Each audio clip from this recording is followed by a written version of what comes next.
Assalamualaikum warahmatullahi wabarakatuh.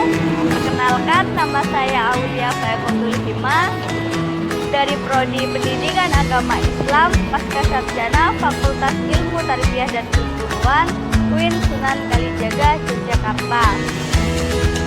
Terima kasih untuk kesempatan pada hari ini. Ini saya akan menjelaskan tentang materi kita, yaitu pemikiran Ibnu Maskawai tentang filsafat pendidikan akhlak dan relevansinya dengan dunia kontemporer. Sebelumnya saya ucapkan terima kasih kepada Profesor Dr. Haji Maragustan Siregar, MA, selaku dosen pengampu mata kuliah filsafat pendidikan Islam yang telah mempercayai saya untuk menyampaikan materi pada siang hari ini. Sekilas info tentang beliau, yaitu beliau lahir di Tapanuli Selatan, Sumatera Utara pada tanggal 1 Oktober 1959. Beliau meraih gelar sarjana S1 pada Fakultas Tarbiyah IAIN Sunan Kalijaga, Yogyakarta pada tahun 1986, jurusan Bahasa Arab.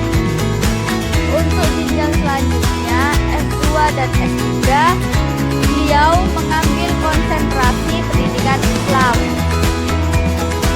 Untuk saat sekarang, beliau sebagai guru besar di UIN Sunan Kalijaga, Yogyakarta dalam bidang ilmu filsafat pendidikan Islam.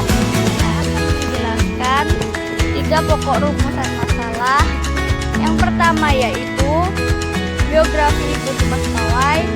Yang kedua, bagaimana pemikiran pendidikan Ibnu Maskawai. Dan yang ketiga, bagaimana relevansinya pendidikan Ibnu Maskawai dengan dunia kontemporer. Nah, untuk poin pertama, biografi Ibnu Maskawai. Beliau dengan nama lengkap Abu Ali Al-Hosin Ahmad Ibnu Muhammad bin Ya'qub bin Maskawai. Beliau adalah seorang filsuf muslim yang memusatkan perhatiannya pada etika Islam. Di sisi lain, beliau juga seorang tabib, sejarawan, dan sastrawan. Beliau lahir di kota Rai yang sekarang yaitu kota Teheran yang berada di wilayah Iran. Beliau lahir pada tahun 932 Masehi dan beliau wafat pada tahun 1030 Masehi. Ibnu Maskawai sangat tertarik pada bidang sejarah, filsafat, dan etika. Pemikiran filsafatnya dapat dijumpai dalam buku Al-Faqus Al-Asghar. Beliau membahas ide-ide filosofisnya ke dalam 3 bagian, yaitu pembuktian tentang eksistensi Tuhan, tentang jiwa, dan tentang kenabian. Nah, beliau lebih populer sebagai filosof akhlak.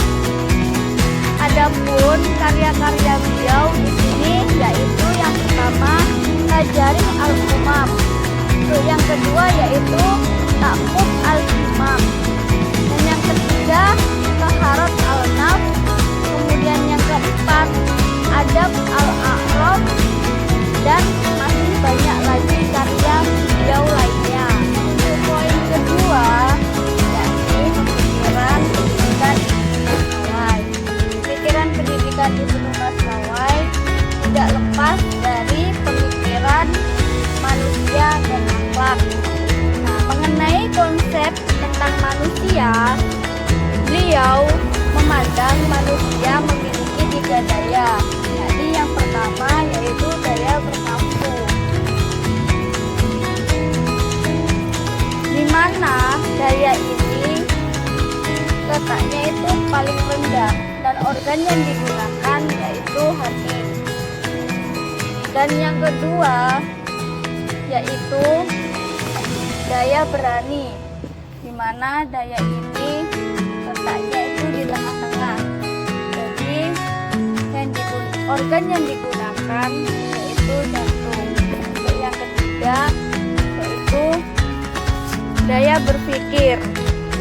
Daya ini daya yang paling mulia, di mana melalui daya ini manusia menyejajarkan dirinya dengan malaikat, dan organ yang digunakan adalah otak. Mengenai akhlak, menurut beliau akhlak merupakan suatu keadaan jiwa. Keadaan jiwa ini yang membuat manusia berbuat tanpa berpikir dan dipertimbangkan secara mendalam. Akhlak dibagi menjadi dua. Yang pertama yaitu bersifat alamiah dan bertolak dari jiwa. Untuk yang kedua yaitu tercipta melalui kebiasaan dan latihan. Pada mulanya keadaan ini terjadi karena dipertimbangkan dan dipikirkan.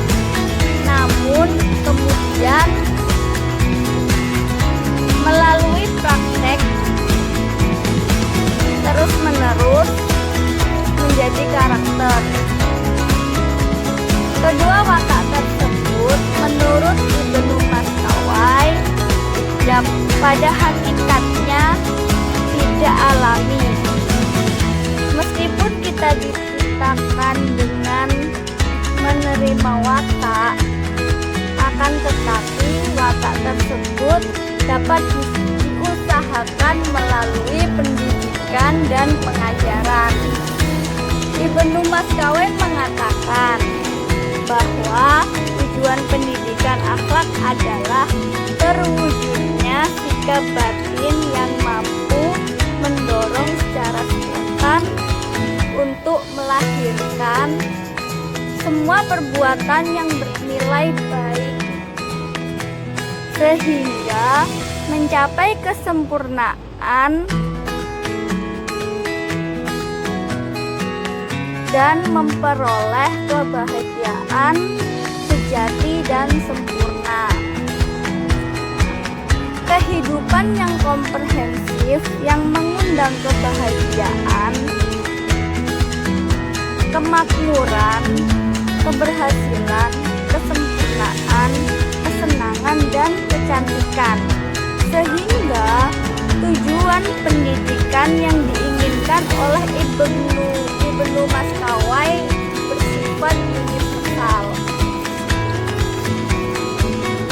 Pembiasaan bisa dilakukan sejak usia dini, yaitu dengan sikap dan perilaku yang baik, sopan, dan menghormati orang lain.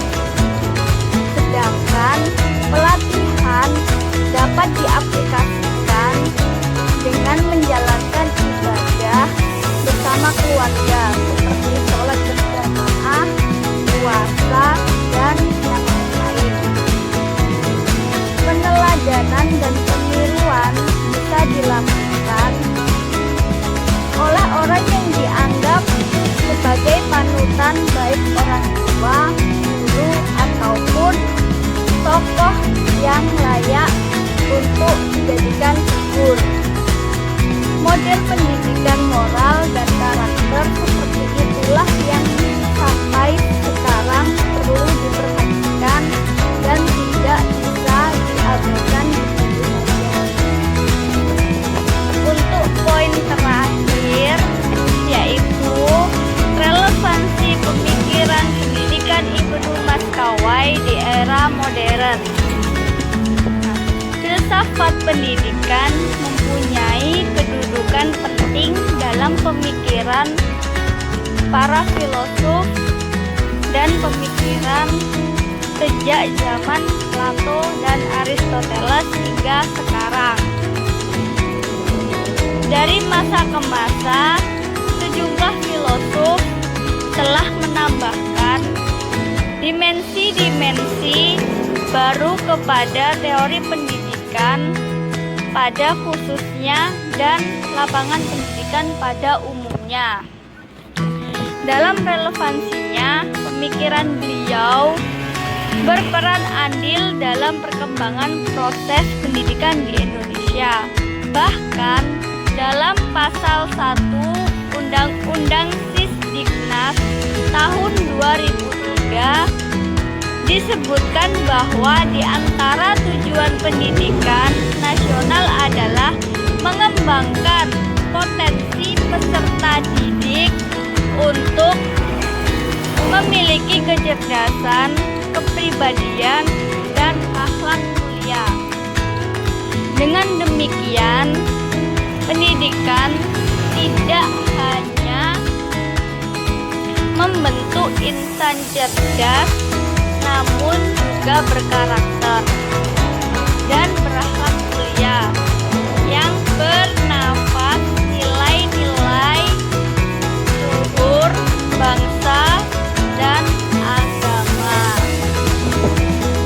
Kesimpulannya bahwa Ibnu Mastawai adalah seorang tokoh muslim terkemuka dan seorang filsuf muslim yang memusatkan perhatiannya pada etika Islam.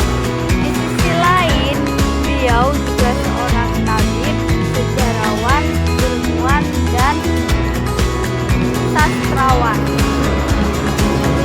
Nah, untuk pemikirannya mengenai akhlak, menurutnya akhlak merupakan suatu keadaan jiwa.